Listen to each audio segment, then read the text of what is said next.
Assalamualaikum warahmatullahi wabarakatuh. Halo semua, perkenalkan nama saya Ilma Nuridaya dengan NIM 220913976064 dari Prodi D4 Manajemen Informatika Universitas Negeri Surabaya. Nah, saat ini siapa sih yang tidak mengenal Google? Mulai dari anak-anak hingga orang tua, mesin pencari paling populer di dunia ini yang diluncurkan pada 1998 ini begitu akrab di telinga berbagai kalangan. Namun, tahukah kamu siapa founder di balik kehadiran Google? Ya, merekalah Larry Page dan juga sahabatnya yaitu Sergey Brin. Nah, pada kesempatan kali ini kita akan membahas tentang kisah sukses salah satu founder Google yaitu Larry Page.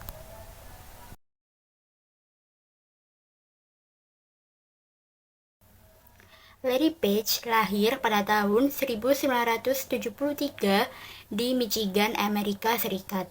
Kebanyakan para pendiri perusahaan teknologi di Amerika seperti Steve Jobs atau Jeff Bezos, mereka mempunyai orang tua yang memang menggeluti dunia teknologi, entah itu ayah atau ibunya. Salah satu pasti ada yang paham betul tentang teknologi. Akan tetapi berbeda dengan Larry Page. Bedanya adalah kedua orang tua Larry adalah orang yang menekuni bidang teknologi. Ayahnya merupakan seorang pionir computer science yang juga ikut mengembangkan kecerdasan buatan atau yang sekarang lebih dikenal sebagai AI. Sedangkan ibunya adalah seorang programmer yang bekerja sebagai dosen ilmu komputer. Jadi, bisa dibayangkan kan, orang tua Larry mengajarkan apa saja kepada anaknya. Larry Page, sejak umur 5 atau 6 tahunan, dia sudah bisa menggunakan komputer. Di masa sekolah SD, SMP, SMA, bisa dikatakan dia adalah anak yang pandai dalam bidang komputer.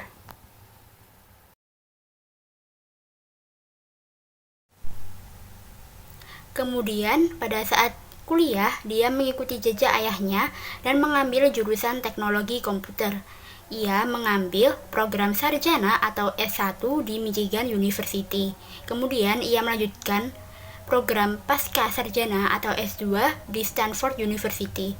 Nah, pada saat kuliah di Stanford University inilah dia bertemu dengan Sergey Brin yang kemudian menjadi sahabat baiknya dan mereka berdua mendirikan Google pada tahun 1998.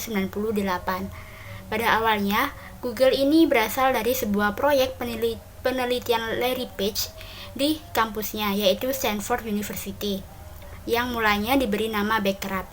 Proyek penelitian tersebut dimulai pada tahun 1996 dan isinya kurang lebih sama dengan fungsi Google pada saat ini, yaitu sebagai mesin pencari data atau search engine. Kondisi mesin pencari data yang ada pada saat itu adalah kalau misalnya kita mengetik kata Surabaya, maka urutan yang muncul ini berdasarkan banyak jumlah kata Surabaya yang ada dalam setiap website. Misalnya, saya mempunyai sebuah website. Kemudian saya memasukkan kata Surabaya sebanyak 200 kali. Jika website yang lain tidak ada yang memasukkan kata Surabaya sebanyak 200 kali atau bahkan lebih dari 200 kali, maka website saya yang akan muncul paling atas. Nah, melihat kondisi seperti itu, Larry Page merasa tidak bisa mendapatkan informasi yang dibutuhkan.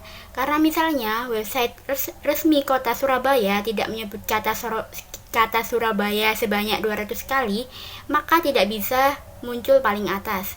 Karena kalah dengan website yang menyebut kata Surabaya sebanyak 200 kali tadi. Oleh karena itu, ia membuat Backrub ini berbeda dengan search engine yang lain. Dan ide yang ia dapatkan pada saat itu adalah sama seperti hasil penelitian, seperti skripsi atau tesis, di mana semakin banyak referensi yang digunakan, maka hasil penelitian tersebut dianggap bagus karena menggunakan banyak sumber. Nah, pada akhirnya ia merubah urutan ranking website yang muncul bukan berdasarkan banyaknya jumlah keyword, tetapi berdasarkan jumlah link yang ada pada masing-masing website. Jika dalam satu website terdapat banyak link, maka isi website tersebut dianggap lebih bisa dipercaya. Nah, Dengan idenya tersebut, pengguna Backrub semakin bertambah hingga akhirnya berganti nama menjadi Google pada tahun 1998. Namun, pada awalnya, Google bukanlah nama yang dipilih Larry dan Sergey. Pada awalnya, muncul ide nama Googleplex. Larry kemudian menyingkatnya menjadi Google, yang atau ejaannya itu GOOGL, yang berarti angka 1 yang kemudian diikuti dengan 100 angka 0. Ketika mereka memeriksa apakah domain tersebut masih ada atau tidak, timnya tidak sengaja mengetik google.com, bukan google.com. Kesalahan pengetikan ini justru disukai oleh Larry, dan pada akhirnya mereka memutuskan mengganti nama Backrub menjadi Google. Dan tidak lama setelah itu, tiba-tiba ia mendapatkan investasi sebesar $100.000 atau sekitar 1,5 miliar rupiah. Akan tetapi masalahnya pada saat itu Google masih belum berbadan hukum. Dan berawal dari sanalah mereka mulai mendaftarkan perusahaannya dengan Larry Page sebagai CEO dan Sergey Brin sebagai presiden Google. Meskipun berubah nama, pengguna Google terus-menerus bertambah. Cara yang dipakai untuk memasarkan Google pada saat itu adalah dengan menggunakan afiliasi, yaitu mereka memasang search bar kecil di website orang lain. Kemudian jika ada orang yang memakai search bar tersebut, maka Google akan memberikan komisi kepada pemilik website tersebut. Cara tersebut membuat pengguna Google semakin bertambah. Jadi, 2 poin keberhasilan Google di awal adalah berhasil merubah urutan ranking halaman atau website dan melakukan affiliate marketing, di mana search engine lain yang ada pada saat itu belum ada yang melakukan kedua hal tersebut.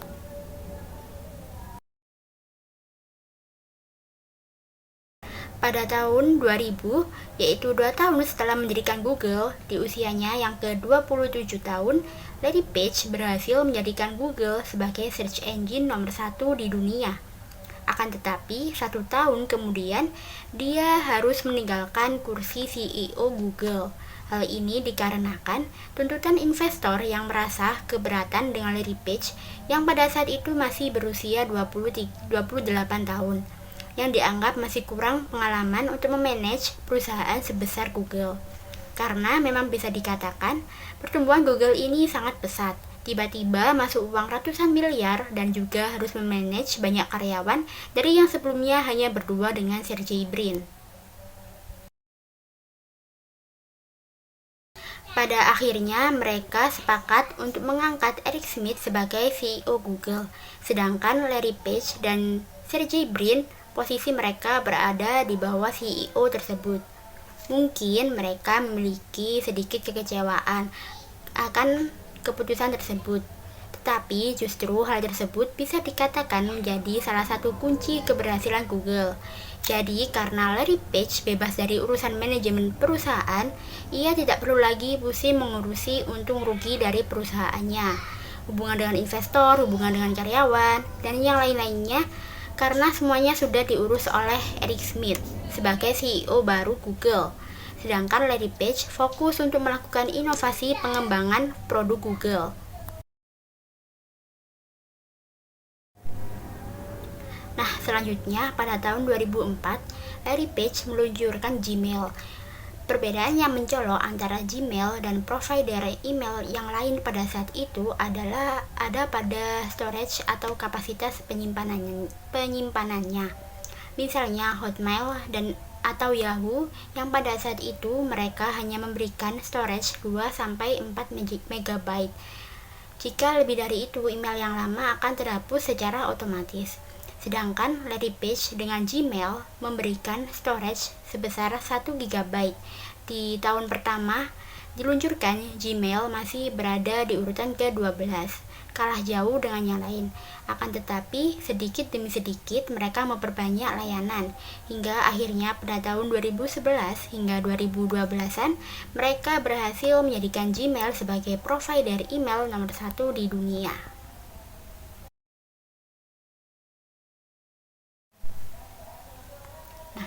1 tahun setelah meluncurkan Gmail pada tahun 2005, Larry Page mengakuisisi Android. Ia memiliki kepuasan tersendiri karena berhasil mengakuisisi Android, karena dia mempunyai ambisi untuk membuat komputer genggam atau komputer yang bisa dimasukkan ke dalam kantong, sehingga orang-orang bisa menggunakan Google dan Gmail di mana saja. Pada saat itu belum ada smartphone seperti sekarang ini, tetapi dia seperti bisa melihat masa depan bahwa teknologi telepon genggam akan semakin berkembang. Karenanya, ia mengakuisisi sistem Android. Kemudian, selain Android, di tahun yang sama dia juga mengakuisisi perusahaan penyedia layanan map atau peta, dan kemudian merubah namanya menjadi Google Map. Dan juga beberapa perusahaan lainnya termasuk Google Earth serta perusahaan lainnya yang menganalisa traffic secara real time. Saat itu, Larry Page paham betul potensi besar yang dimiliki oleh sebuah peta. Bayangkan saja jika sekarang tidak ada peta atau Google Map, kemana-mana mau tidak mau, kita harus hafal jalan. Dan sekarang map ini tidak hanya dipakai untuk keperluan pribadi saja, tetapi untuk mereka yang mempunyai usaha juga sangat terbantu dengan adanya Google Map ini. Pada saat itu, Larry Page paham betul orang yang bisa menguasai peta dunia dialah yang bisa menguasai dunia. Kemudian map dari yang awalnya hanya 2 dimensi saja dikembangkan menjadi street view yang memungkinkan kita seakan benar-benar berada di tempat itu. 1 tahun setelah mengakuisisi Android dan juga Gmaps, berikutnya ia mengakuisisi YouTube, yaitu sebuah media sosial yang fokus pada konten video. Lagi-lagi, Larry Page seperti bisa melihat masa depan media sosial. Dengan semakin berkembangnya internet, pengguna YouTube pun semakin bertambah dan para kreator pun semakin bermunculan. Hingga sekarang, YouTube menjadi platform video terbesar di dunia. Setelah Larry Page dan timnya berhasil menambah banyak layanan dalam Google, seperti Gmail, Gmaps, YouTube, dan lain-lain, pada akhirnya di usianya yang ke-38 tahun, yaitu pada tahun 2011, Larry Page kembali menjadi CEO Google, menggantikan Eric Schmidt. Jadi, setelah berbagai inovasi dan pengembangan bisnis yang dilakukan, akhirnya Larry Page kembali ke puncak untuk memegang kendali perusahaan yang didirikannya 13 tahun sebelumnya. Kemudian, Google pun semakin berkembang hingga akhirnya pada tahun 2015 ia melakukan rekonstruksi perusahaan dan mendirikan Alphabet sebagai induk perusahaan Google. Ia pun menjadi CEO Alphabet dan Google hanya menjadi salah satu anak perusahaannya dengan CEO yang baru yaitu Sundar Pichai. Nah, perubahan tersebut memberi kesempatan pada Larry Page dan Sergey Brin untuk menjauh dari operasional perusahaan sehari-hari dan sepenuhnya menyerahkannya kepada Sundar Pichai. Mungkin mereka berdua lebih tertarik untuk menciptakan inovasi-inovasi baru dibanding hanya sekedar mengelola sebuah perusahaan. Pada akhirnya di tahun 2019, Larry Page dan Sergey Brin memutuskan untuk mundur dari jabatan sebagai CEO Alphabet dan memberikan posisi tersebut kepada Sundar Pichai. Meskipun begitu, mereka berdua tetap menjadi pemegang saham individu terbesar di perusahaan tersebut. Jadi bisa dikatakan bagi Larry Page, Google yang sekarang sudah tidak menarik lagi karena bisa dibilang ia sudah berhasil membangun perusahaan tersebut dan membawanya menjadi yang nomor 1 di dunia. Saat ini ia lebih tertarik dengan teknologi taksi udara atau taksi terbang dan secara pribadi ia berinvestasi di sebuah perusahaan di Amerika yang mengembangkan teknologi taksi udara tersebut.